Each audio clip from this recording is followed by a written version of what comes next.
Mungkin ada yang Budaya. tentang budaya, berarti tentang multikulturalisme mungkin ya. Nah, Iya. ada lagi mungkin teman-teman yang lainnya? Boleh, nggak apa-apa ya.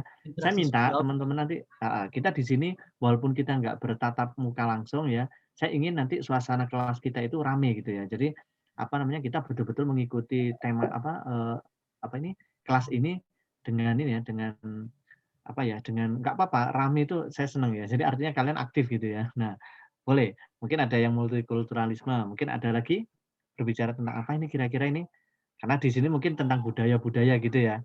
Mungkin teman-teman menganggap ini apa namanya, tradisi ya. Nah, oke. Jadi ini ya sebenarnya kata kuncinya itu sudah saya garis bawah ini ya.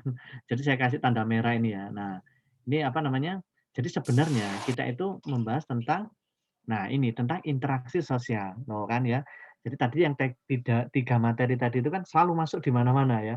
Jadi interaksi sosial, nilai sosial, dan norma sosial itu selalu masuk di semua materi ya. Jadi makanya kadang itu kan kita susah ya menentukan ini materi tentang apa ya. Nah, jadi kita lihat ya, walaupun mungkin yang di sini yang dibahas itu mungkin tentang budaya ya, budaya musik ya di sini ya. Nah, tapi di sini kita lihat ya, munculnya grup musik ini merupakan bentuk dari interaksi. Nah, berarti ini masuk ke materi interaksi sosial ya. Nah, interaksi sosial itu kaitannya dengan budaya. Itu apa? Ada yang akulturasi atau asimilasi, akomodasi, kerjasama, sama empati. Ya, nah ini coba saya jelaskan dulu ya sebelum kita membahas ininya. Oke, apa sih akulturasi itu ya? Jadi akulturasi itu adalah sebuah proses ya yang timbul manakala suatu kelompok manusia dengan kebudayaan tertentu dihadapkan dengan unsur dari suatu kebudayaan asing. Artinya apa? Di sini ada pertemuan antara budaya lokal dengan budaya asing, ya. Nah, ini contohnya ya, upacara adat sekaten ini ya. Nah, kalau orang-orang Jogja ini teman-teman mungkin yang ada nggak yang dari Jawa ya. Nah, ini upacara sekaten ini merupakan percampuran antara budaya Islam dengan budaya Jawa. Budaya Jawa di sini itu maksudnya budaya Hindu ya. Karena memang yang ini ya, apa yang pertama kali itu ya. Jadi setelah fase animisme, dinamisme ya masyarakat kita, masyarakat Indonesia ini kemudian muncul ini apa persebaran agama Hindu, Buddha, kemudian baru Islam datang ya. Nah, jadi apa namanya, pertemuan antara budaya lokal, mungkin antara budaya apa itu tadi, animisme, dinamisme, terus kemudian dicampur dengan budaya Hindu, kemudian dicampur dengan budaya Islam ya, itu menghasilkan sebuah proses akulturasi ya. Nah, meskipun ya, tapi kalau akulturasi itu gini, walaupun budaya itu ada budaya asing, ada budaya lokal, tapi yang menjadi catatan adalah, nah budayanya itu apa namanya, masih terlihat ya. Nah, saya itu kalau membayangkan itu seperti ini ya, mungkin teman-teman pernah makan rujak manis ya. Jadi rujak manis itu kan kalau kita makan rujak manis itu kan ada di situ ada pepaya, mungkin ada apa, nanas ya, mungkin ada tahu atau apa gitu ya. Nah, ketika kita makan ya, namanya rujak manis. Tapi kita masih bisa melihat, ya di situ ada, apa namanya, ada buah-buahannya itu masih terlihat. Nah, itu namanya akulturasi, ya. Nah, selanjutnya asimilasi. Nah, kalau asimilasi ini sama, pertemuan antara budaya yang ini ya, apa namanya, budaya baru dengan budaya lama ya. Nah, ada pembauran dua kebudayaan yang disertai dengan hilangnya ciri khas kebudayaan asli, sehingga membentuk kebudayaan yang baru ya.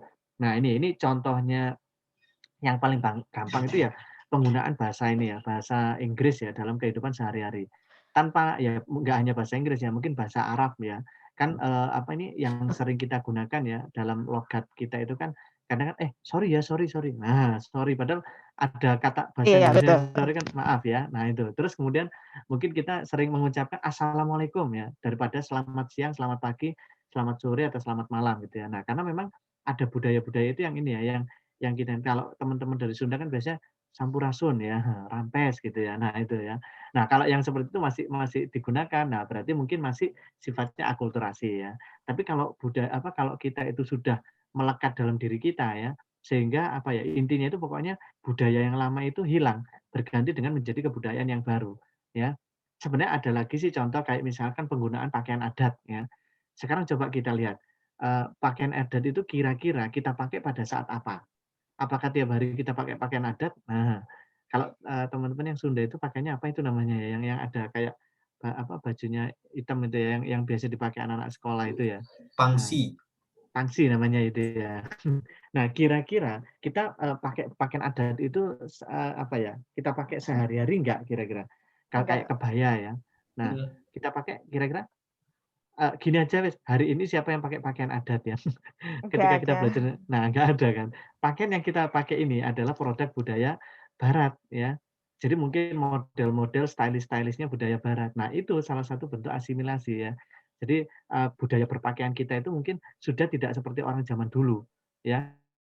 Nah, kalau orang-orang zaman dulu mungkin, apa ya, kakek nenek kita mungkin kemana mana bawa sarung, pakai sarung gitu ya, atau kemana mana pakai blangkon ya. Nah, mungkin karena itu ini ya, tapi kalau sekarang kan kita jarang sekali ya, mau kemana mana pakai blangkon ya. Nah, itu namanya asimilasi. Sehingga secara perlahan budaya yang lama itu hilang ya. Nah, ini sama dengan senjata-senjata ini, apa namanya, senjata khas daerah kayak apa, kujang ya. Kalau kalau di Sunda itu kan kujang ya Iya. namanya ya.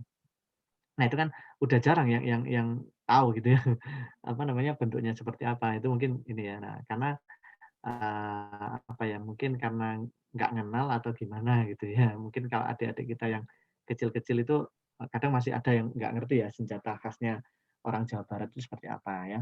Nah, selain akulturasi dan asimilasi, ini ada amalgamasi ya. Nah, amalgamasi ini adalah peleburan ya 2 budaya. Tapi sifatnya ini etnis ya. Nah, biasanya amalgamasi ini, melalui pernikahan ya, orang warga kulit putih dengan kulit hitam ya, atau mungkin orang yang dari budaya Sunda ya. Orang kan kita sering ya kalau apa namanya, kalau lihat di acara-acara pernikahan itu kan biasanya kan ketika apa ini, temu temu manten ya, kalau orang Jawa itu biasanya namanya temu manten ya. Jadi temu apa ini, yang ini ya, pihak yang menikah tadi ya itu mereka dipertemukan, ya itu biasanya menggunakan budaya masing-masing. Misalkan kalau di tempatnya yang perempuan, misalkan orang perempuannya orang Sunda, maka menggunakan budaya Sunda. Ketika tempatnya itu di tempatnya yang, apa, mempelai laki-laki, orang Jawa misalkan, maka menggunakan adat Jawa. Nah, ini ada, apa namanya, semacam amalgamasi. Jadi saling kebudayaan bertemu itu saling ini ya, saling, apa, kedua kebudayaan itu saling bertemu dan melebur ya. Nah, ini biasanya, apa namanya, kaitannya dengan itu ya, dengan pernikahan. Jadi memang hampir mirip-mirip ya ini ya, pengertiannya ya. Nah, terus kemudian ada yang namanya difusi. Lah kalau difusi ini ya proses persebaran ini, apa namanya, budaya. Nah, gitu aja. Itu secara apa namanya, secara ini gampangannya gitu ya. Jadi pokoknya proses persebaran budaya ya, itu ini, baik berupa ide, keyakinan, dan lain sebagainya. Itu namanya difusi ya. Nah, terus kemudian ada akomodasi. Apa sih akomodasi itu ya? Cara menyelesaikan pertentangan antara dua pihak tanpa menghancurkan salah satu pihak, sehingga kepribadian masing-masing pihak tetap terpelihara. Nah, hati-hati ya. Ini sebenarnya bukan anu ya, apa namanya? Ini masuk ke ini ya, masuk ke konflik sosial ini juga bisa ya. Maaf, integrasi sosial ya. Jadi nanti di teori integrasi apa di tahapan-tahapan integrasi itu nanti salah satunya ada akomodasi. Ya ada kerjasama, akomodasi, joint venture ya. Terus kemudian ada apa namanya? Apalagi banyak itu ya. Nah, ini apa, hati-hati dengan jebakan-jebakan seperti ini ya. Terus kemudian nah ini ada yang namanya simpati, tadi kan di pilihannya kan ada simpati. Nah, simpati itu apa? Jadi, menggambarkan perasaan belas kasih dan sayang atas kejadian yang menimpa seseorang. Maksudnya simpati itu begini, kadang kalau kita lihat gitu, aduh kasihan ya, saudara-saudara kita yang di NTT sekarang lagi kena bencana banjir ya. Nah, tapi sayang ya tidak banyak media yang meliput gitu ya. Ya. Nah itu, jadi apa namanya, ini bentuk simpati kita. Nah, tapi kalau empati itu lebih dalam. Jadi, apa, kalau empati itu lebih mendalam. Selain kita hanya kasihan, tapi kita itu seolah-olah merasakan kesedihannya langsung. Atau mungkin kita pernah mengalami seperti mereka ya, "Aduh, kasihan ya itu, apa, ini ya yang kena banjir. Saya ingat dulu waktu di rumah saya banjir itu ya, aduh barang-barang itu banyak yang rusak sekali." Nah, itu berarti kalian udah ada empati ya. Nah, jadi itu bedanya simpati dengan empati ya. Nah ini. Oke, dari akulturasi, asimilasi, amalgamasi, difusi, akomodasi, simpati, dan empati ya. Nah, kita kembali ke pertanyaannya. Oke, kira-kira ya, oh ini kok udah ada jawabannya ya. Jadi kira-kira ini kalau menurut kalian yang apa tadi? Jawab apa tadi? Ya saya jawab A. Ada yang jawab A ya, Akulturasi. akulturasi, ada yang jawab asimilasi mungkin. Ya, mungkin gini ya, ini yang agak menjebak itu kan antara A atau B gitu ya. Saya yakin mungkin teman-teman jawabannya antara A atau B ya, karena memang yang berkaitan dengan budaya itu kan akulturasi dan asimilasi ya. Kalau akomodasi, kerjasama, empati itu nggak masuk ya. Itu hanya ini aja, hanya untuk mengecoh kita. Jadi teman-teman hati-hati ya dengan istilah-istilah asing seperti ini. Makanya sosiologi itu yang agak rumit itu ya ketika kita harus menghafalkan istilah-istilah asing seperti ini. Mohon maaf mungkin untuk teman-teman yang IPA perlu banyak belajar seperti ini ya. Jadi apa sih akulturasi itu, apa sih asimilasi itu ya, apa sih akomodasi itu ya. Nah, itu kalian perlu ini ya, perlu belajar banyak ya tentang ini ya. Oke, berarti di sini jawabannya adalah yang akulturasi. Oke ya. Nah, oke. Lanjut ya, kita nomor 2. Kang mau Ya, bertanya. oke. Boleh, Untuk silakan. mungkin untuk akulturasi bisa dirumuskan seperti A plus B itu jadi AB. Kalau asimilasi itu A plus B jadi C. Itu nggak sih, Kang? C.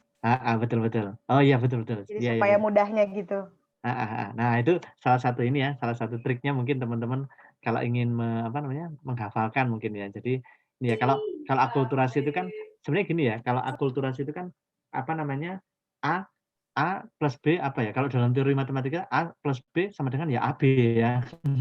Jadi A-nya juga ada, B-nya juga ada. Itu kan akulturasi. Tapi kalau asimilasi itu A plus B jadinya C gitu ya. Nah, artinya menghasilkan budaya yang baru. Nah, itu kalau asimilasi ya. Nah, tapi kalau akulturasi A plus B jadinya ya AB gitu ya. Tuh, asimilasi A plus B sama dengan C. Oke, terima kasih Teh ya. Sudah di ini ya. Oke. Nah, oke ya. Terus kemudian selanjutnya tentang ini ya. Nah, oke. Zaman sekarang ya, anak-anak hidup di perkotaan lebih menyukai permainan modern. Nah, ini kira-kira coba kalian ini ya, kalian baca dan kalian pahami dulu ya. Kira-kira ini masuk apa?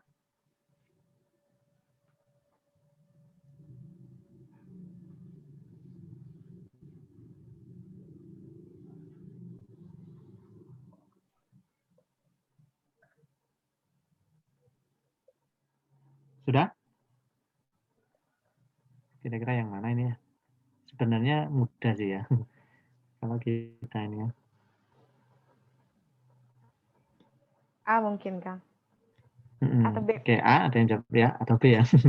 Coba kita lihat dulu ya. Oke ya. Nah, jadi begini ya. Oke ya, zaman sekarang anak-anak yang hidup di perkotaan itu lebih menyukai permainan modern karena permainannya sangat canggih serta sering membuat merasa tertantang untuk memainkannya. Oleh sebab itu, permainan tradisional menjadi kurang menarik lagi dan semakin ditinggalkan. Perubahan permainan tradisional menjadi modern tersebut merupakan fenomena sosial yang terjadi karena pengaruh apa? Nah, kira-kira ini temanya tentang apa? Kalau teman-teman mau nebak, kira-kira ini kita temanya tentang apa ini? Perubahan sosial kan? Perubahan sosial. Mobilitas sosial. Nah, mobilitas sosial. Nah, ya. Jadi di sini kan dimana di pilihannya kan udah ada ini ya. Jadi mobilitas vertikal, berarti ini kita berbicara tentang apa? Mobilitas sosial ya. Nah, gitu ya. Jadi, perubahan sosial itu mungkin juga bagian dari perubahan sosial karena biasanya masyarakat yang berubah itu kan biasanya apa ya? Ya perubahan kalau mobilitas sosial kan pergerakan ya. Mungkin atas ke bawah atau mungkin samping ya, ke samping. Kalau horizontal kan ke samping, kalau vertikal kan lebih atas ke bawah ya. Nah, mungkin juga ada perubahan sosialnya ya. Nah, biasanya kalau orang mobilitasnya tinggi ya, maka perubahan sosialnya juga akan ini juga berubah juga ya. Nah, itu. Oke, ini kita berbicara tentang mobilitas sosial. Nah, sekarang ya, ini teman-teman, ini saya yakin ya soal seperti ini nanti akan keluar ya. Terutama ini kan banyak sekali ya. Jadi apa sih mobilitas vertikal climbing, ya mobilitas vertikal sinking ya. Nah,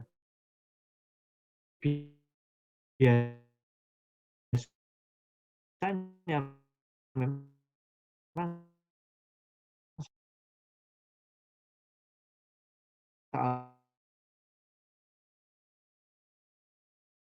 soal sosiologi bahasanya kalau kita mobility ya, di mana mobilitas sosial vertikal naik terjadi jika seseorang mengalami peningkatan kedudukan menuju tingkat yang lebih tinggi. Misalkan gini, seorang karyawan bank, kemudian dia naik jabatan menjadi manajer bank ya. Awalnya karyawan, dia menjadi mungkin nggak langsung manajer ya, karyawan kemudian jadi kepala bagian misalkan ya, kepala divisi atau kepala bagian. Nah, ini maka dia atau mungkin kepala marketing atau apa gitu ya. Nah, Jadi ketika dia mengalami kenaikan jabatan, maka dia bisa dikatakan mobilitas sosial vertikal naik atau vertikal climbing. Ya pokoknya kalian pahami kalau climbing itu kan biasanya kan naik ya. Nah, lawan katanya climbing itu sinking ya. Jadi mobilitas sosial yang vertikal turun itu atau mobilitas sosial sinking adalah kebalikannya ya. Yang terjadi ketika seseorang itu mengalami penurunan kedudukan ya. Awalnya orangnya kaya, kemudian karena dia itu suka berjudi, dia boros ya, maka hidupnya jadi miskin. Maka dia mengalami mobilitas sosial vertikal sinking. Ada seorang koruptor yang dia itu awalnya pejabat, kemudian dia tertangkap KPK, nah maka dia mengalami mobilitas sosial vertikal sinking ya. Nah, sedangkan mobilitas sosial horizontal itu sama ya. Jadi perpindahan individu atau objek dari suatu kedudukan ke kedudukan yang lain yang sederajat ya.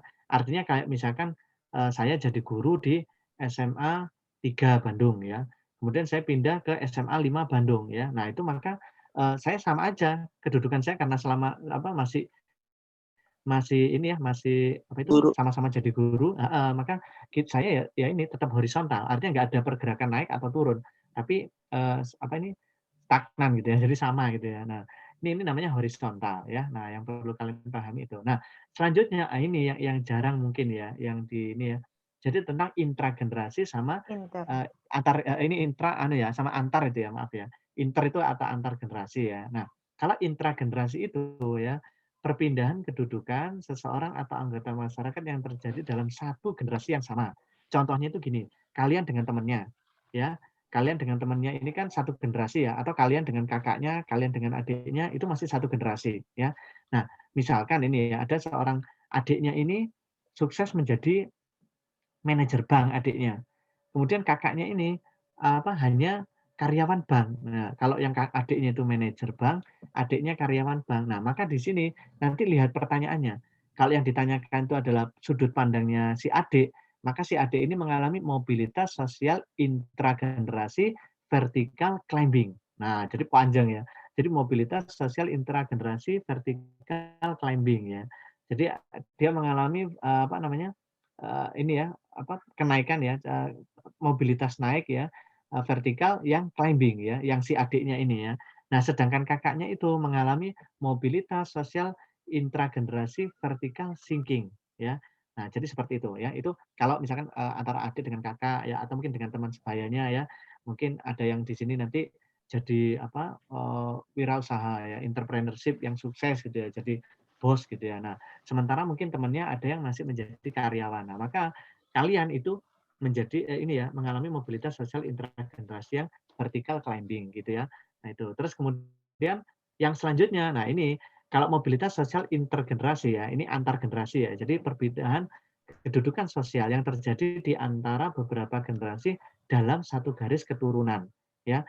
Nah, misalkan kayak antara kakek nenek ya, mungkin ayah ibu dengan kita. Misalkan gini, kita dengan ayah kita ya.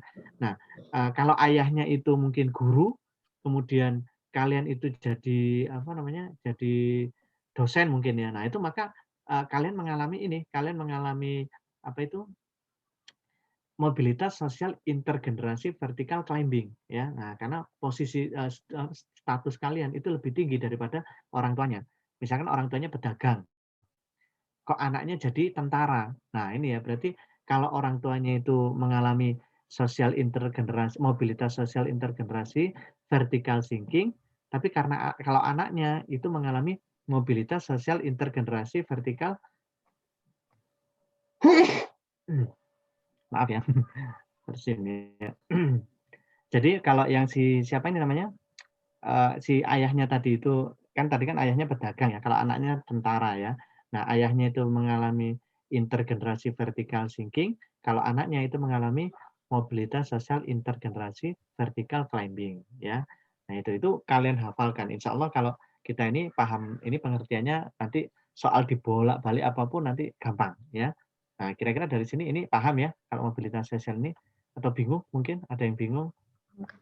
Jadi kan kalau misalkan antar generasi itu lebih dari satu orang, tapi dalam satu keluarga, kalau misalkan intragenerasi itu orang yang sama.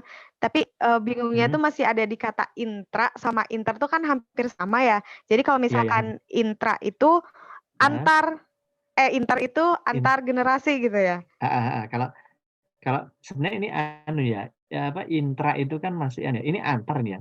Coba nanti saya anu ya, kalau di apa namanya, kalau di buku itu harusnya antar generasi. Jadi untuk memudahkan gini aja ya, coba saya editnya sebentar ya.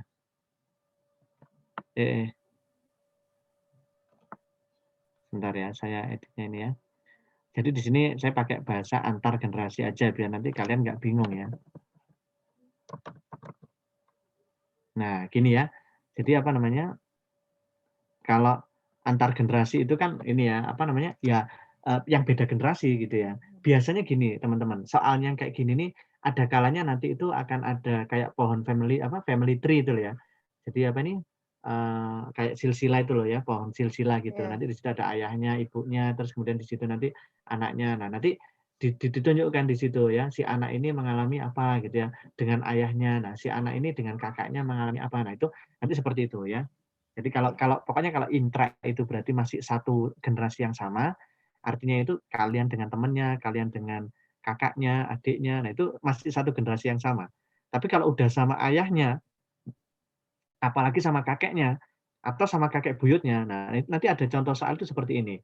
Ayahnya apa ini namanya, kakeknya kepala desa, kakeknya itu, gubernur ya, ayahnya itu camat ya, terus ini anaknya itu kepala RW ya. Nah ini semakin turun ya. Berarti generasi itu mengalami apa? Nah itu berarti mobilitas sosial, antar generasi vertikal sinking ya. Semuanya itu mengalami itu ya, kecuali yang kakeknya itu ya. Jadi di situ ada, penurunan ini apa namanya, mobilitas sosial ya.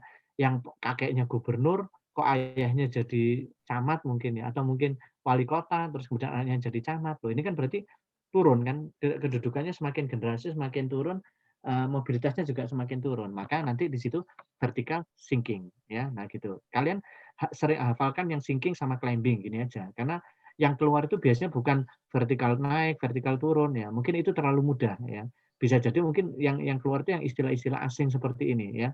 Sering sekali kita itu terjebak dengan, apa, istilah-istilah yang seperti ini ya. Makanya nanti apa, nanti ada juga yang patembayan sama paguyuban itu ya. Nanti nanti akan kita bahas itu. Itu juga bahasa asing juga ya. Gesellschaft ya, terus apa itu ya, nah kayak gitu. Itu yang sering keluar juga justru yang istilah-istilah seperti itu ya. Oke ya. Ada yang mau tanya lagi mungkin, seputar mobilitas? Karena ini saya yakin ini pasti keluar ini teman-teman ya. Karena setiap tahun tuh mesti ada soal ini. Hanya mungkin, apa namanya, yang ditanyakan mungkin beda-beda ya. Mungkin bisa jadi mungkin yang vertikalnya atau yang horizontalnya, yang intragenerasi, antar generasi kayak gitu tuh ya. Nanti kalian bisa cari soal-soal yang lain ya, yang berkaitan dengan mobilitas sosial ini ya. Oke, kita lanjut ya. Baik, Kak. Oke ya. Nah, berarti kalau tadi itu ya zaman sekarang, nah kalau ini kan tidak berbicara secara antar generasi, intergenerasi ya. Tapi Iya. ini sudah berbicara orang modern dengan orang zaman dulu gitu ya. Kayaknya kayak gitu ya. Jadi anak-anak sekarang beda dengan anak-anak kota beda dengan anak-anak desa kayaknya gitu ya. Zaman sekarang ini anak-anak yang hidup di perkotaan lebih menyukai permainan modern karena permainannya sangat canggih serta sering membuat merasa tertantang untuk memainkannya.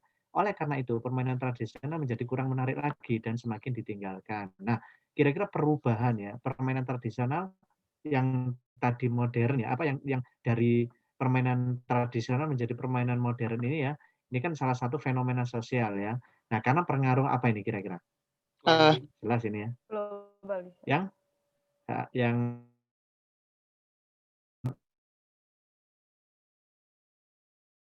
apa, yang ini kan berarti kan dia mengalami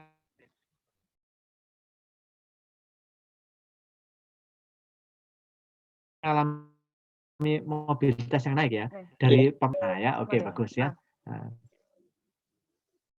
sip ya. Oke, selanjutnya nah ini, kira-kira ini bahas tentang apa ya?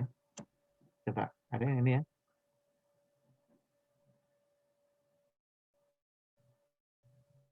Tema jadi tindakan sosial. Pengertian sosiologi menurut, nah ini berarti tentang, kalau yang teori-teori kayak gini, berarti tentang, ya, nah, biasanya kalau sosiologi dalam Kehidupan. itu yang banyak itu keluar teori-teori ya. Nah ini, di sini ya ilmu ya, jadi suatu ilmu yang mempelajari tindakan, jawab dulu. Kalau nggak paham, nggak apa-apa ngawur dulu ya. Jadi di apa, di ini aja ya. Nah, nanti maaf ini keliru ini ya.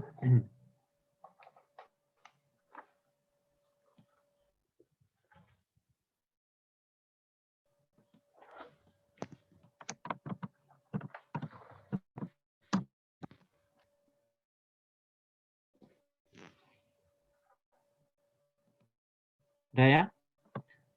Oke ya.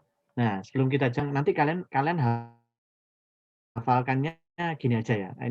Ini udah saya kasih garis besarnya ya. Kalau hidup bersama, hidup dengan sesamanya. Biasanya ada kata-kata gitunya ya. Nah, itu biasanya Agus Kumte seperti itu ya. Tapi saya sepertinya ada yang berbeda. Tapi intinya itu kalau Agus Kumte itu lebih kepada masyarakat yang ingin saling mengenal, disederhanakan kalau Agus Kumte ya. Nah, kalau Emil Durkheim itu dia ini, sosiologi itu apa? Ilmu yang ya, fakta sosial itu apa? Ya, gimana? Ada yang mau tanya? Enggak, Kak. Enggak ya? Oh ya. Oke. Ilmu yang mempelajari fakta sosial itu menurut Emil Durkheim ya. Jadi fakta sosial itu apa sih? Cara bertindak, berpikir dan berperasaan yang berada di luar individu serta mempunyai kekuatan memaksa dan mengendalikan ya, itu ya. Terus kemudian kalau menurut apa namanya? Max Weber ya. Nah, kalau Max Weber itu lebih kepada tindakan sosial. Nah, kalau Emil Durkheim tadi itu fakta sosial ya. Nah, kalau Max Weber itu tindakan sosial ya. Jadi apa sih tindakan sosial itu ya? Tindakan yang dilakukan dengan mempertimbangkan dan berorientasi pada perilaku orang lain ya. Nah, itu sulitnya adalah ilmu tindakan sosial. Jadi kenapa kok orang itu melakukan ini? Kenapa kok orang itu melakukan ini ya. Nah, fenomenanya ini ya, apa, orang itu bertindak ya ini kalau Emil Emil Durkheim itu sebenarnya lebih luas ya, bertindak, berpikir, dan berperasaan ya. Nah, jadi lebih kepada perilakunya ya. Nah, jadi fakta-fakta yang ada di lapang itu seperti apa ya. Nah, itu Emil Durkheim ya, mempelajari hubungan sosial antara individu dengan individu, individu dengan kelompok ya, serta sifat dan perubahan-perubahan dalam lembaga dan ide-ide sosial. Nah, ini menurut P.J. Bowman ya. Dari sini kan udah kelihatan ya bedanya ya antar apa ini namanya? Antar satu apa ini? Satu ilmuwan ya. Jadi punya ini ya, banyak punya pandangan yang berbeda-beda ya. Oke, kalau Pitirim Sorokin ini ya lebih kepada ini ya, hubungan dan pengaruh timbal balik antara aneka macam gejala sosial loh ya. Terus hubungan dan saling pengaruh antara gejala-gejala sosial dan gejala-gejala non sosial ya. Nah, geografis, biologis dan segalanya apa dan sebagainya. Terus semua jenis gejala-gejala sosial. Nah, berarti ada kata-kata gejala-gejala itu punyanya Pitirim Sorokin ya. Nah, ini. Terus kemudian kalau Selo Sumarjan dan Sulaiman Sumardi ini mengatakan bahwa sosiologi itu adalah ilmu masyarakat, ilmu yang mempelajari struktur sosial dan proses sosial. Ini yang kemarin kita bahas ya. Apa pendapatnya Selo Sumarjan sama Agus Kumte kemarin ya. Nah, kalau proses sosial ya. Itu yang perlu kalian pahami. Jadi kata kuncinya aja ya, apa untuk memahami apa ini pengertian dari setiap masing-masing menciptakan logika. Berarti kira-kira suatu ilmu yang mempelajari tindakan sosial adalah pengertian sosiologi. Menurut siapa ini? Kalau tadi ya, tindakan sosial. Max Apa tadi? Weber. Max Weber. Max Weber. Oke ya. Nah, jadi udah ini ya. Ada yang salah atau betul semua? Ya. Nah, ini ya. Jadi kalau dari pengertian tadi kalau tindakan sosial berarti Max Weber ya. Oke ya. Nah, lanjut. Nah, silakan kalian baca. Oh ya, ini kira-kira tentang apa ini ya? Bidang teknologi. Nah, terus tentang apa nih? Globalisasi dan modernisasi. Nah, bisa jadi mungkin ya, Mas itu. Nah, tapi kita lihat dulu ya. Nah, Dari penjelasan tersebut, tindakan para guru untuk bisa menguasai teknologi. Nah, kira-kira enggak ini temanya tentang apa? Ya. Tadi kan ada yang globalisasi ya. Nah, tentang interaksi sosial. Jadi tindakan ya. Salah satu kan dalam apa namanya? Dalam interaksi sosial kan ada tindakan sosial juga ya. Jadi di sini kata kuncinya itu ya. Jadi ketika kita ini ya harus fokus ke ininya, apa namanya? Ke pertanyaannya. Tapi ya kalau Samin bisa jawab ini ya, kalau kalian bisa jawab ini ya malah lebih bagus ya. Nah, Yang meskipun A nggak tahu kan, temanya ya. Oke, yang A, rasional instrumental, rasional kalau apa saya. ya?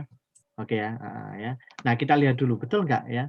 Nah, ini apa sih rasional instrumental, rasional yang berorientasi dengan nilai, kemudian tradisional, afeksi, dan emosional itu apa sih sebenarnya ya?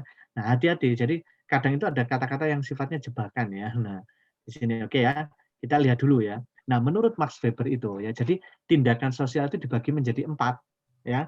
Ada yang tindakan rasional instrumental, tindakan rasional berorientasi nilai, tindakan tradisional, dan tindakan afeksi. Nah, berarti di sini ada yang ngawur ini ya. Jadi yang apa tadi? Yang emosional yang tradisional tadi ya. Yang ini ya, yang nggak ada apa yang emosional ya, yang nggak ada ya. Nah, itu hati-hati kalau kita nggak jeli tiba-tiba ada yang mengatakan, "Wah, emosional aja ya." Nah, padahal kalau menurut Max Weber nggak ada teorinya itu ya. Nah, ini ya. Contohnya kalau rasional instrumental itu gini. Jadi dia itu memperhitungkan kesesuaian antara cara yang digunakan dengan tujuan yang akan dicapai. Jadi apa ya? Dia itu melihat ya dari kepentingannya. Nah, kalau Fauzi ini pengen sukses ya. Nah, kalau misalkan gini, tukang Gojek itu dia pengen apa ya, pengen jadi pengendara Gojek, maka dia harus punya motor gitu ya. Nah, itu pertimbangan rasional instrumental ya. Jadi guna menunjang kegiatan belajarnya agar bisa memperoleh nilai yang baik, Fauzi memutuskan untuk membeli buku. Nah, ini contohnya kan itu ya. Kalau kita ingin pinter ya kita mungkin bisa sekolah ya, dengan salah satunya dengan sekolah ya. Nah, kalau kita ingin kalau apa ini kita itu ingin jadi kan sekarang kan kayak misalkan tukang Gojek gitu ya. Nah, otomatis kalau tukang Gojek itu yang paling penting itu ya HP ya. Kalau motor mungkin boleh pinjam ya, tapi kalau HP itu kalau pinjam nanti gimana ya, kan dipakai terus karena HP-nya ya. Nah, otomatis dia harus punya HP, paketan data dan, motornya gitu ya. Nah, minimal itu ya kalau ingin jadi ini ya. Nah, itu namanya tindakan rasional instrumental. Nah, tindakan rasional yang berorientasi nilai. Nah, ini ya, memperhitungkan manfaatnya ya, tapi tujuan yang hendak dicapai tidak terlalu dipentingkan oleh si pelaku ya. Dia menganggap bahwa yang paling penting tindakan itu termasuk dalam kriteria baik dan benar menurut ukuran dan ini penilaian masyarakat di sekitarnya. Orang menjalankan ibadah sesuai dengan agamanya masing-masing. Jadi di sini ya apa namanya mungkin gini ya, kalau kalau yang berorientasi dengan nilai itu mungkin salah satunya memang biasanya dikaitkan dengan nilai-nilai agama ya, atau mungkin lebih banyak itu nilai-nilai agama ya. Kalau kalau berbicara tentang orientasi nilai itu atau mungkin nilai-nilai budaya setempat. Tapi nilai budaya setempat pun saya yakin pasti itu juga dipengaruhi oleh agama yang ada yang tumbuh yang berkembang di wilayah itu ya. Nih, kalau yang berorientasi nilai itu biasanya kaitannya dengan agama ya memang ya. Nah, kalau tindakan tradisional, nah ini ya, jadi melakukan tindakan hanya karena kebiasaan yang berlaku dalam masyarakat. Nah, tapi kita nggak tahu ya, kita berbuat seperti itu ya. Nah, kayak contohnya upacara adat. Nah, ini kan termasuk tindakan tradisional. Nah, kalian tuh misalkan gini, ada upacara adat, kalau yang di Jawa Tengah itu banyak sekali ya. Saya lihat orang-orang Sunda itu juga upacaranya banyak ya. Jadi mau khitan gitu kadang ada upacaranya sendiri, nggak tahu apa ya, yang anaknya digotong bareng-bareng ya, kemudian diarak rame-rame gitu ya. Terus kan banyak sekali upacara-upacara adat gitu ya. Tapi kadang kita nggak ngerti maksudnya apa. Kita hanya menjalankan saja. Nah, itu namanya tindakan tradisional. Jadi kita bertindak karena ada faktor budaya aja gitu ya. Nah, ini. Terus kemudian ada tindakan afektif ya. Nah, kalau tindakan afektif itu lebih kepada perasaan atau emosi ya, tanpa pertimbangan akal budi ya. Nah, biasanya kadang contohnya gini, ketika kita senang langsung otomatis kita itu loncat-loncat ya. Ketika kita sedih nangis ya, nonton Ikatan Cinta ya. Nah, itu waktu itu lihat Andin ya, lihat Andin disakiti sama Elsa. Nah, kita tiba-tiba nggak terasa nangis ya. Nah, itu apa namanya? Ikut terbawa suasananya. Itu berarti tindakan kita merupakan tindakan afektif ya. Nah itu, jadi seperti itu. Oke ya. Nah berarti dari pengertian itu ya, kita bisa melihat bahwa kalau seorang ini ya, para guru ini ya yang sadar dia punya skill ya di bidang teknologi, nah ini ya, maka dia butuh ya kan Nah, untuk menyampaikan materi ya. Nah, karena tidak hanya dengan menggunakan metode ceramah saja ya, tapi dia butuh teknologi itu ya. Salah satunya dengan membuat slide dan video yang menarik ya. Nah, ini kira-kira berarti ini pertimbangan apa? Rasional instrumental, rasional orientasi nilai, tradisional, afektif, atau emosional? Apa kira-kira ada yang ini? Yang A, B, C ya. Ini yang betul adalah yang A ya. Jadi rasional instrumental ya. Nah, ini rasional instrumental ya. Apa namanya? Yang itu tadi yang apa? Melihat dari ininya ya. Jadi kebutuhan ya, lebih kepada kebutuhannya ya. Oke ya. Yang A. Nah, ini soal HOTS ya. Tadi itu yang soal yang panjang-panjang ini namanya soal HOTS ya. Artinya kita itu kadang perlu banyak membaca yang banyak ya, membaca dulu baru nanti setelah itu kita suruh menyimpulkan ya melalui pertanyaan. Nah, kayak gini nih, ini contoh soal-soal HOTS ya. Nah, ini kira-kira tentang apa ya ini ya? Nah, ini tentang struktur sosial ya. Nah, silakan kalian baca ini ya. Apa ini?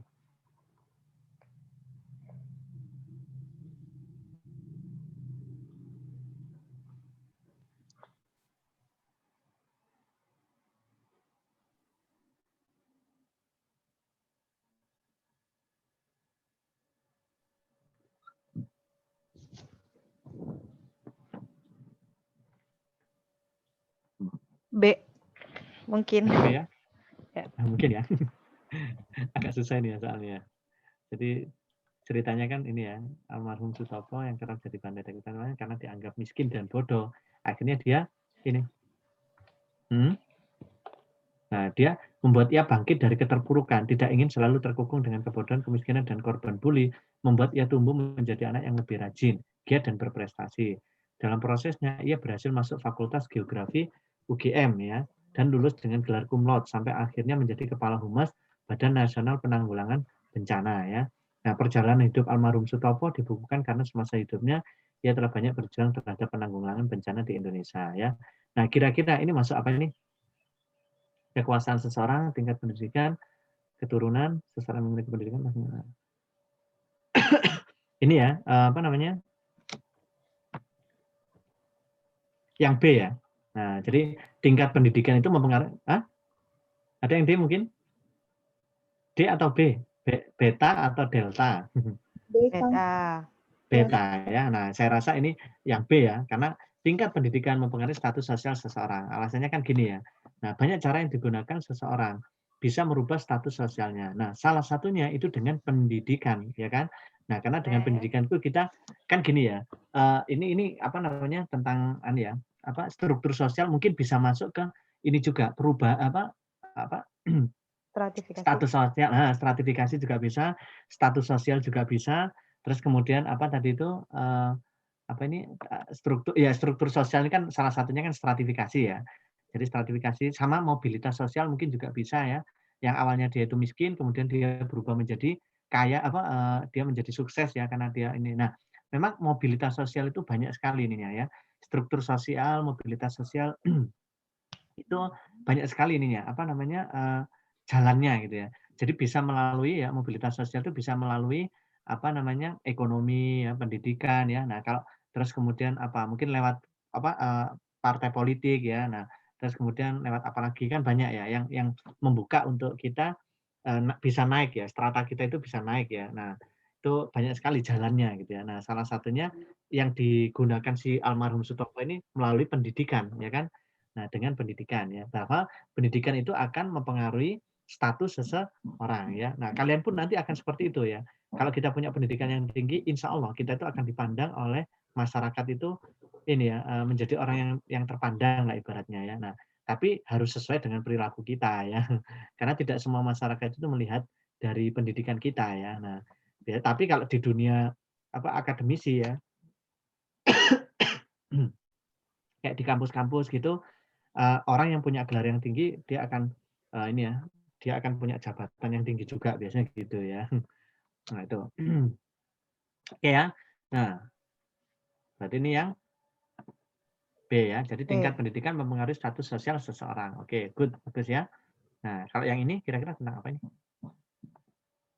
Nah, yang ini baru modernisasi dan globalisasi. Coba kalian baca, kira-kira yang mana nih ya?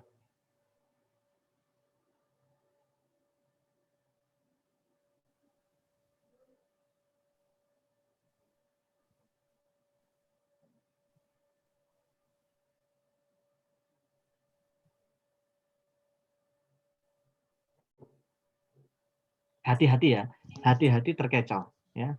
Nah, saya peringatkan ini soalnya kelihatannya mudah, tapi kan kelihatannya kan betul semua itu.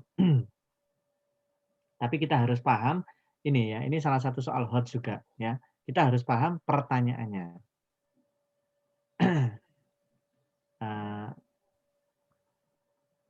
Apa kira-kira ini jawabannya? B mungkin. B? Ada yang lainnya mungkin? Karena ini kelihatannya sama semua ini ya. Kelihatannya jawabannya betul semua ya. Nah ini memang saya sengaja saya munculkan soal saya seperti ini. Kayak saya yakin nanti soal-soal seperti ini pasti ada ya. Nah, saat ini industri Indonesia masih sebatas memanfaatkan teknologi dari luar ya. Dalam jangka panjang kecenderungan itu akan berdampak negatif dan menyulitkan. Seharusnya industri di tanah air dan ilmu pengetahuan dan teknologi harus berkembang ke arah yang sama. Perkembangan iptek dan industri dapat, nah apa ini kira-kira? Meminimalisir penggunaan tenaga manusia, betul nggak ini kira-kira? Bisa jadi betul ya kan? Karena dengan kita menggunakan teknologi kan ini penggunaan teknologi manusia tenaga manusia kan berkurang ya. Nah, oke, ini betul. Oke, kita betulkan dulu ya. Kemudian untuk meningkatkan pendapatan masyarakat. Betul nggak? Teknologi itu bisa meningkatkan pendapatan masyarakat. Betul. Betul, karena dengan banyaknya dengan iptek ya, maka produksi kan dengan adanya mesin, dengan adanya teknologi, maka produksi itu akan lebih banyak dan pendapatan akan semakin banyak, ya kan? Oke, betul juga loh. Nah, terus kalau AB betul nanti ya. Nah, C, mengurangi ketergantungan bahan impor, ya. Betul nggak ini kira-kira? Enggak. Salah? Apakah kalau kita sudah punya teknologi itu kita ini ya, apa namanya? Nggak impor? Masih impor. Masih impor ya. Jadi masih impor ya, tapi hanya mungkin nggak ini ya, nggak. Ini juga betul ini ya, mengurangi ketergantungan bahan impor ya. Nah ini betul ini ya. Yang D mendorong penggunaan alat canggih. Ini juga ya ini ya, apa maksudnya kan gitu ya. Jadi memanfaatkan teknologi itu kan yang mendorong penggunaan alat canggih ya. Nah kemudian yang E memperbanyak pembangunan pabrik. Ya bisa jadi betul, tapi ini kayaknya dibandingkan dengan pertanyaan yang pernyataan yang ABC, mungkin ya ini ya, yang agak ya, kita mungkin agak bingung ya ini ya, antara A, B, C. Nah, kita lihat lagi ya pertanyaannya. Di sini yang menjadi titik pertanyaannya kan ini ya teman-teman. Nih, masih sebatas, mana? Ini kan ya. Memanfaatkan teknologi ini ya. Sebatas memanfaatkan teknologi dari luar ya. Dalam jangka panjang akan berdampak negatif dan menyulitkan ya. Artinya kita itu apa? Kalau kita itu butuh teknologi dari luar itu berarti apa? Kita masih apa? Impor. Nah, impor ya kan. Jadi artinya kita kan ini ya, ketika keterbatasan iptek itu kan pasti kita akan impor ya kan. Nah, sebenarnya AB ini juga betul. Tapi kita lihat ya, pertanyaannya itu mengarah ke sana. Jadi saat ini industri Indonesia masih sebatas memanfaatkan teknologi dari luar ya. Berarti kan kita artinya kan mengimpor ya, teknologi itu kan ya istilah gampangnya gini ya. Motor itu kita impor ya, mobil impor ya. Sebagian alat elektronik kita itu hampir semuanya itu impor ya. Nah, jarang sekali kita temukan alat di rumah kita itu yang buatan produk sendiri gitu ya. Nah, tuh makanya seharusnya industri tanah air itu pengetahuan ipteknya harus berkembang ke arah yang sama. Ya, nah karena perkembangan iptek dan industri dapat apa? Yaitu lagi kembali ke pertanyaan ini ya. Nah, jadi agar bisa agar tidak tergantung pada impor tadi itu ya. Nah, jadi karena kalau kita impor terus ya maka ipteknya ya nggak akan ini ya. Makanya kalau Jepang itu kan ada politik dumping ya. Jadi Jepang itu kan menerapkan politik dumping ya. Jadi harga teknologinya yang dijual di dalam negeri itu lebih mahal ya dibandingkan dengan ketika dia impor ya. Nah, itu untuk melihat agar masyarakat itu lebih bersaing di sana ya. Jadi jangan sampai harga yang ini lebih ini ya, lebih murah ya, punya produknya sendiri itu di tempatnya sendiri itu untuk menimbulkan ini ya. Nah, gimana? Nah, itu ya. Jadi itu ya. Nah, kaitannya dengan ini impor ya. Maka yang tepat itu adalah yang C ya. Nah, ini ya kan. Nih, jadi kita kembali ke pertanyaan tadi itu ya. Nah, jadi kalau kalau yang ditanyakan adalah memanfaatkan tenaga kerja dari luar, ya itu ya, berarti impor tadi itu ya. Oke ya. Nah, selanjutnya, nah ini gampang ini ya.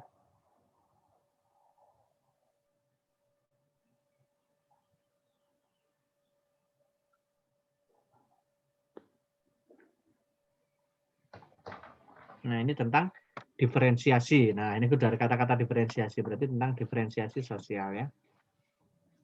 Oke, udah? Ada yang bisa nih kira-kira? Nah, diferensiasi itu nih ya, perbedaan etnik ya. Jadi kalau diferensiasi itu nggak ada yang tinggi, nggak ada yang rendah ya.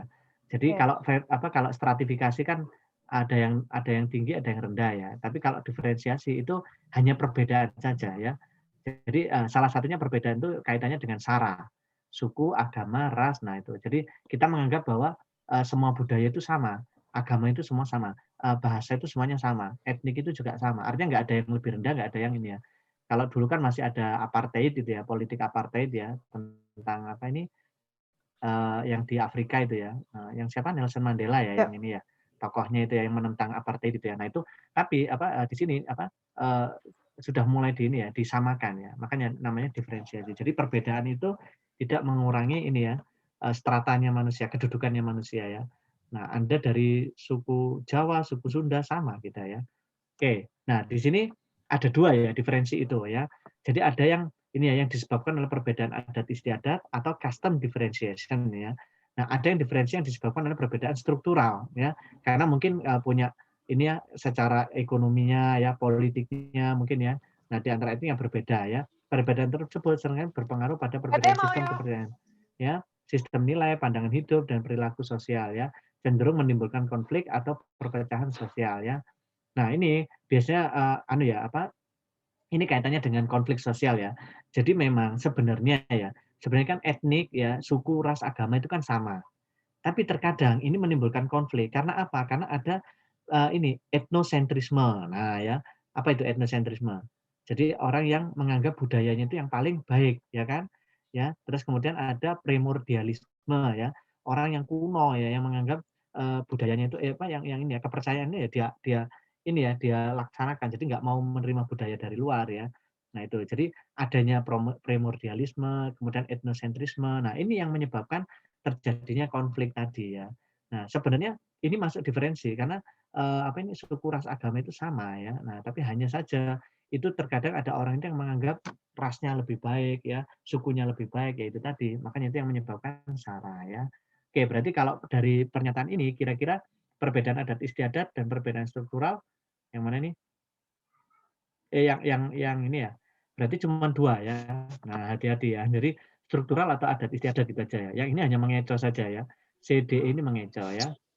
Berarti tadi yang B. Yang B ya. B. Jadi adat Adat istiadat ya.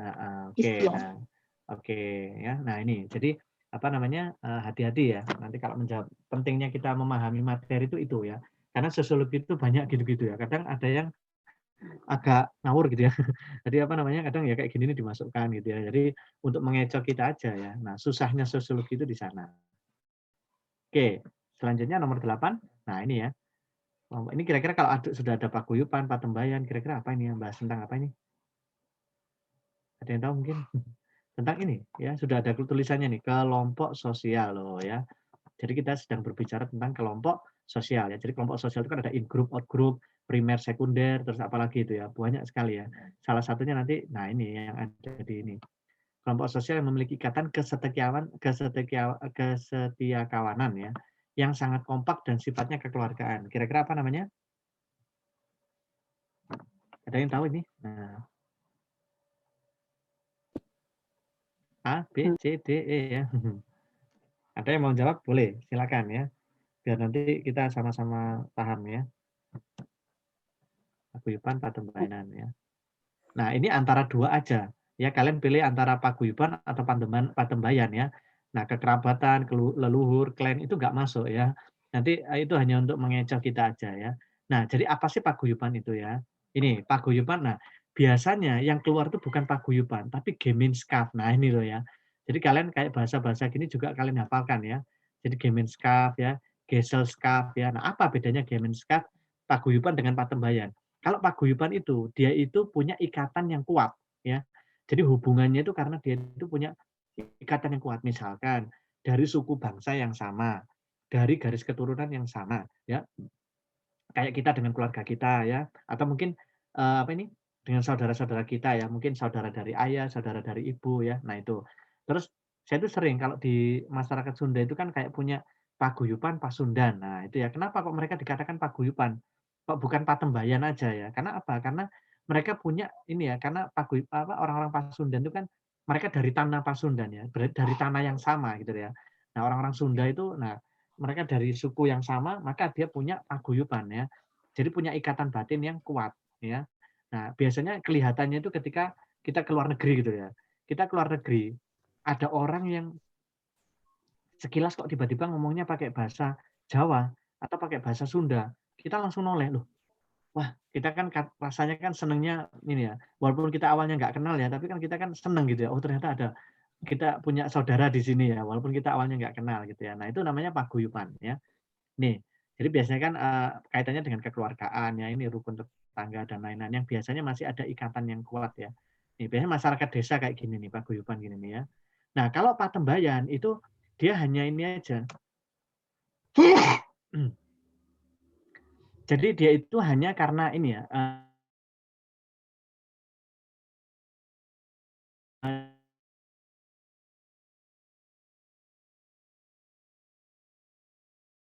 dia berkumpul kayak asosiasi ya, contohnya itu kayak apa, organisasi, asosiasi ya, terus apalagi itu ya. Nah, jadi organisasi-organisasi itu kan karena mereka punya kepentingan yang sama. Nah, dari kepentingan yang sama itu mereka ini apa, membuat organisasi itu ya. Nah, terus membuat asosiasi. Nah, ini termasuk patembayan. Suatu ketika nanti patembayan ini bisa bubar gitu ya. Kalau memang udah nggak ada yang minat ya bisa bubar kalau patembayan. Tapi kalau paguyuban itu nggak bisa bubar. Kenapa? Karena mereka punya apa, ikatan yang kuat, emosionalnya kuat sekali ya, terutama yang apa, berkaitan dengan ras ya, apa, etnis ya, suku. Nah, itu tuh biasanya sangat kuat sekali itu yang memegang memegang adatnya ya. Nah, kayak gitu itu namanya paguyuban. Nah, berarti dari sini kita bisa menyimpulkan bahwa kalau yang memiliki ikatan kesetiakawan sosial yang sangat kompak, kira-kira apa ini? A. Yang A ya. Paguyuban. Oke, bagus ya. Jadi paguyuban. Ya, kelompok sosial ya.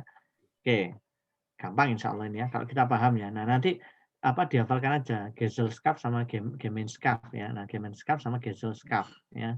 Tuh, itu untuk memudahkan kita ini. Nah, oke, nomor 9. Kira-kira yang apa ini ya? Nah, ini juga sama ini soal HOTS ini ya. Tentang perubahan sosial ini ya. Demoralisasi ya ini ya. Sama kultur lag. Nah, kultur lag itu apa ya? Nah, kira-kira mana? D. Yang D? Oke. Karena ada ketimpangan sosial budaya. Boleh, bisa jadi ya. Nah, menghalalkan segala cara untuk memenuhi kebutuhan hidup ya. Salah satunya dengan cara mencuri. Jadi di sini tuh ada sebuah ini ya, ada fenomena di masyarakat ya, di mana ketika orang itu sudah sulit memperoleh pekerjaan, maka tingkat kriminal itu kan akan naik, ya kan? Jadi, nah ini disebabkan oleh apa? Ini ya, ini penjelasannya sebenarnya di sini. Jadi apa namanya? Ketika ini ya, ada sekelompok masyarakat yang memilih untuk melakukan aksi mencuri akibat sulitnya memperoleh pekerjaan dan tuntutan kebutuhan hidup yang semakin kompleks ya. Nah, kondisi ini bisa menyebabkan terjadinya kultur lag ya. Jadi ada kesenjangan ya. Jadi apa namanya? Kesenjangan antara si kaya dan si miskin ya. Dan itu kesenjangannya sudah sangat jauh sekali. Makanya kadang itu apa ya, orang itu kan kalau dia apa mencuri ya, mencurinya dengan apa mungkin yang orang yang memang betul-betul kaya gitu ya. Nah, kalau saya lihat di apa, di Rusia itu ya, di Rusia itu ada hukum itu yang ini ya, yang dia itu mengatakan bahwa, kalau Rusia itu kan lebih ke ini ya, ke apa ini, komunis ya, sosialis ya. Jadi sosialnya kan tinggi. Jadi ada orang mencuri, kalau dia itu miskin ya, betul-betul memang miskin, mencuri ke apa, untuk orang kaya itu nggak apa-apa. Dan kalau di Rusia itu biasanya ini, ada pembatasan kekayaan. Jadi orang itu jadi untuk menjaga kesenjangan itu, kalau di Rusia itu orang yang sangat-sangat kaya itu sebagian hartanya bisa jadi diberikan kepada pemerintah ya, untuk nanti disalurkan kepada yang membutuhkan. Kan makanya mereka itu kan, apa, apa itu one for all ya. Jadi orang Rusia itu kan orang komunis itu kan dia semboyannya kan one for all ya, satu untuk semua ya. Nah, itu juga sebenarnya nggak itu ya. Nah, konsepnya nggak semudah itu kalau orang ini. Jadi kalau ada orang kaya nggak boleh di sana ya, kayak gitu ya. Nah, oke, berarti ini kesenjangan itu menyebabkan kesenjangan yang terjadi itu menyebabkan ini orang sulit mencari kerja ya, terus kemudian timbul ini aksi kriminal. Nah, yang tepat itu adalah yang mana nih? Mungkin. Ya. Jadi ketimpangan ekonomi dapat menimbulkan tindak kriminal ya. Nah, itu ya. Jadi itu yang tepat ya.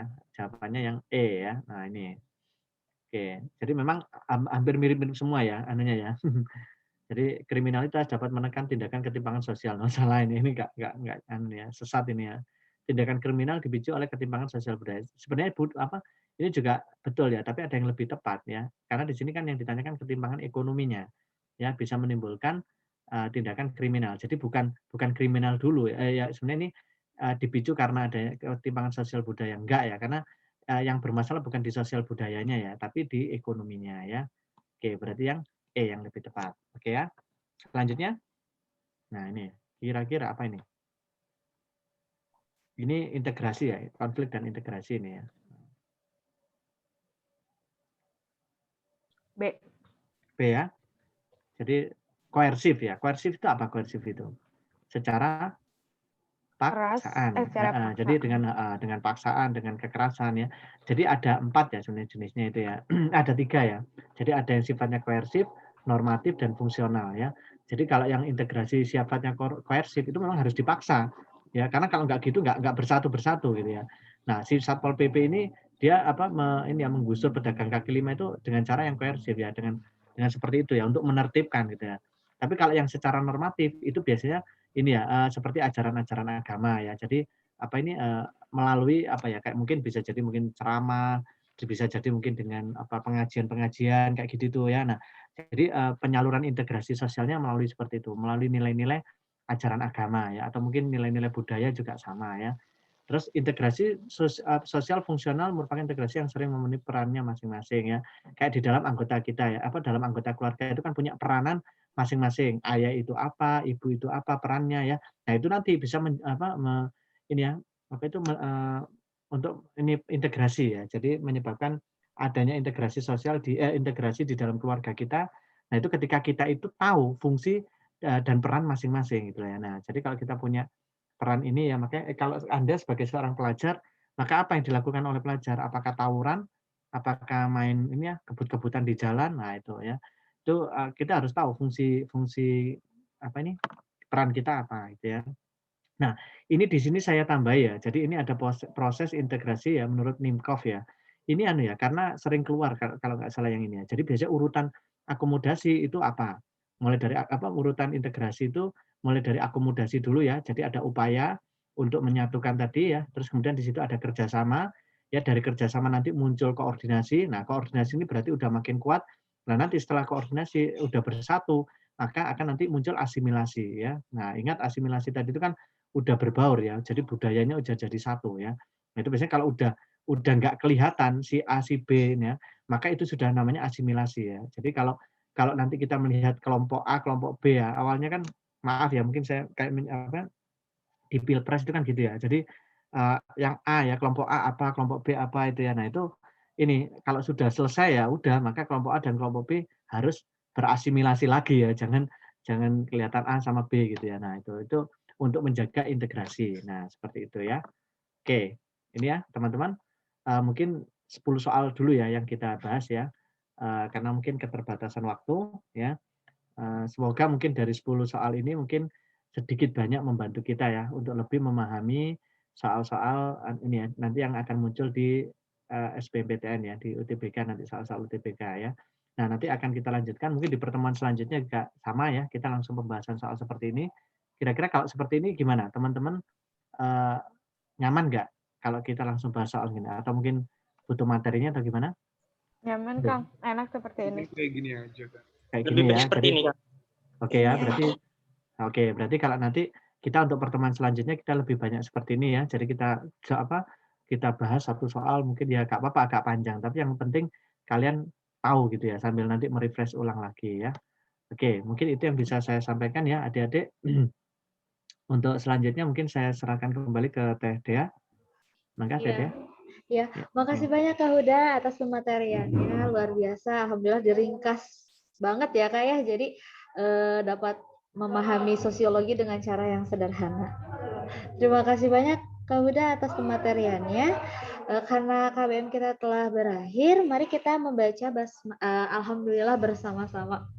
Alhamdulillah. Rabbil alamin. Nempel ya, semoga ilmunya. Ya, untuk teman-teman karena nanti ada pembelajaran selanjutnya bisa stay di room ini untuk Kak Huda. Iya, mangga boleh Kak kalau mau leave dan melakukan kegiatan selanjutnya. Terima kasih banyak Kak Huda. Terima kasih Kak Huda.